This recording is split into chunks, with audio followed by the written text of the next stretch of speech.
ননদ বলে, বৌদি কি রোজ রোজ একই মাছের ঝোল রান্না করো বলো তো? তোমার হাতের মাছের ঝোল খেতে আমার একদমই ভালো লাগে না। তা ননদিনী, আমার হাতের মাছের ঝোল খেতে যখন ভালোই লাগে না, তোমার দাদা তো কেজি খানেক মাছ এনেছে, তবে মাছটা না হয় তুমিই রান্না করো।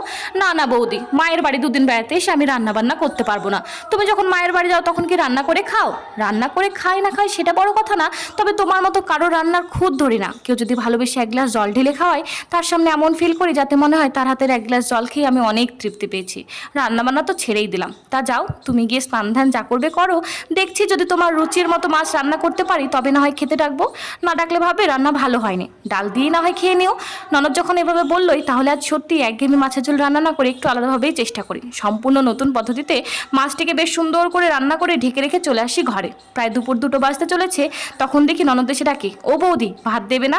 না গো, মাছের ঝোলটা আজ এত বাজে রান্না হয়েছে যে বাড়ির সবাই দুবেলার মাছ একবারেই খেয়ে নিয়েছে, তোমার জন্য এক পিসও বাদ রাখেনি।